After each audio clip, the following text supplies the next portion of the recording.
that Supreme Court case over prayer in public schools. Evan Lambert live outside the Supreme Court now. So, Evan, how did all of this start?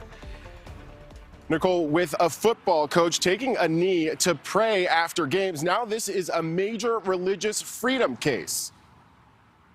A 6-3 conservative-leaning Supreme Court hearing arguments today in the case of a former high school football coach and his ability to pray on the field. Joseph Kennedy was an assistant coach at Bremerton High School in Washington State. He argues his midfield prayers after the game are protected by the First Amendment, while the school district says that's the exact same part of the Constitution that requires them not to endorse a particular religion. At oral arguments today, the justices weighing hypothetical scenarios of religious displays in schools, from a teacher wearing ashes on Ash Wednesday to a coach who hosts an after-school religious group in their home. Even former football star Tim Tebow, known for kneeling in prayer on the field, was mentioned as a related example. Several justices appearing sympathetic to Kennedy's side. Justice Brett Kavanaugh asking a question that suggests the coach never forced students to participate. This was an, huddle up team, which is a common coach phrase. That wasn't this, right? But Justice Elena Kagan pressed Kennedy's attorney, saying his actions could have made students feel they needed to take part in the prayer, even if it wasn't required. Now, that seems to me to be coercive of 16-year-olds, regardless if they know that it's him and not the school district.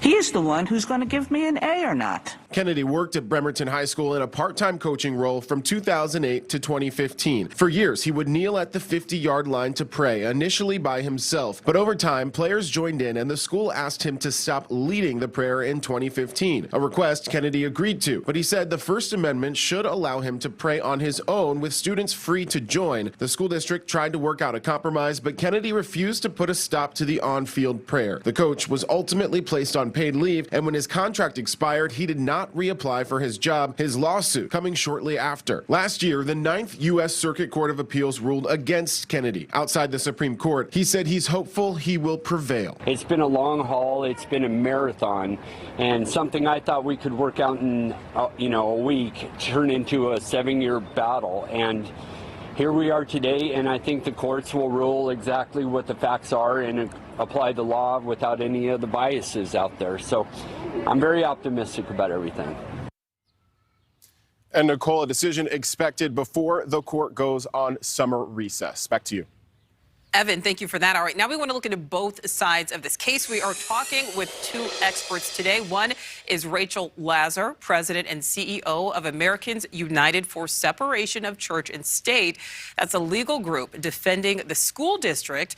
But first, we talk with Stephanie Taub, a senior counselor at First Liberty Institute, the firm working on Joe Kennedy's case. Stephanie, thank you so much for being with us tonight. Thank you for having me on to talk about this important case. Well, what are some cases that would support Kennedy's case? Oh, there's quite a few cases that show that you cannot discriminate against religious speech in school. Most of them are taking a look at it from the student's perspective. So you cannot discriminate against students when they are expressing their religious views. And so we're asking the Supreme Court here to make sure that teachers have First Amendment rights, that their First Amendment rights are actually protected, and that you can't discriminate against them for simply seeking to engage in religious speech. All right, so Stephanie, this case, going before the highest court in the land, what's the end goal for this beyond Kennedy? So the goal is to protect the religious freedom of all Americans, particularly here when it comes to teachers and coaches. All coach is looking to do is to kneel right after games in a brief 15 to 30-second prayer, just between him and God. And so this is a commitment he made to God in 2008, and he's looking to continue this religious practice. Too often, schools think that they need to make schools into a religion-free zone, and that's simply not the case. They have a duty to respect the individual expression of teachers and coaches. All right, Stephanie, last question for you. In your opinion, where is the line, if there is one? When is it not okay for prayer in school? Oh, there certainly is a line, and the court that's one of the questions that the court is being called upon to take a look at here. Is you certainly want to make sure that you respect the religious freedom for everyone, for teachers and students. And so that's why it's very important to understand that coach is looking to pray by himself. He's looking to pray his own personal prayer, and he did so when the students were engaged in other activities that's the instances in which he was disciplined for. All right, so Stephanie, before we let you go really quickly, what if the coach were not a Christian? What if he had been praying but belonged to a different religion? Would you feel the same, or would this argument still be the same if he were maybe Muslim? Of course, religious freedom for one person is religious freedom for everyone. And we need to make sure to protect the rights of individuals of all faith, and we stand or fall together. All right, Stephanie Taub, thank you so much. We appreciate your insight tonight. Now we want to bring in Nichole Berlie. She is president and CEO of Americans United for Separation of Church and State. Nichole, thank you so much for being with us. Good to be here. All right, so Stephanie told us cases that would support Joe Kennedy. Now, can you tell us some cases that would maybe not support Kennedy? So there's a famous case called Santa Fe that the Supreme Court ruled on.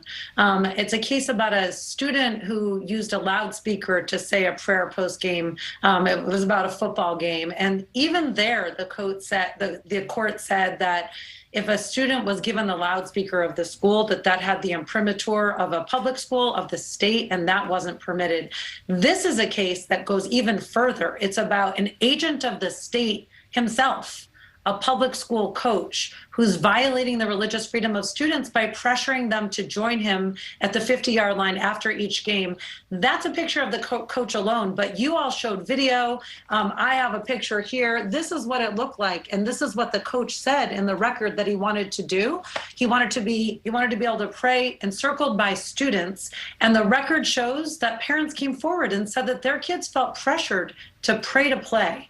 And that's not what separation of church and state protects in this country. Separation of church and state means when you're an agent of the state, you don't get to impose your religious beliefs on students. Students' religious beliefs and their families' religious beliefs matter just as much. And Nichole, in your opinion, when or is it okay to pray in school? I appreciate that question. That's the question of the hour. Where do you draw the line? And I think it's really clear. If you're operating in your official duty as an agent of the state and students would feel pressured to join you, then you can't do it. You got to find another way to express your religious beliefs and identity, because if you're acting as an agent of the state and you're pressuring students to join, then you're violating students' religious freedom. And that's something that the law has been clear on for decades in this country. It's been supported by liberal and conservative justices alike. And, I asked Stephanie a similar question I want to ask you. If this were concerning a religion that was not Christianity, let's say Muslim, if Joe Kennedy were in fact Muslim, do you think that the case would have made it to this point? Good question, right? Americans United is representing the public school district because we're here for non-religious students. We're here for religious minority students who have to choose, who are torn between wanting to be full members of the team and their religion. We're here for Christians who may pray in a different way, who also don't want to join the coach, but want to feel part of the team and don't want to lose the benefits that a coach holds. Unfortunately, this is a case where Coach Kennedy's lawyers are spinning what the Ninth Circuit judge, and he's a George W. Bush appointee, called a deceitful narrative. And there's no place for alternative facts in a court of law. Here's what's on the line today: the religious freedom of students and families in public schools all across the country.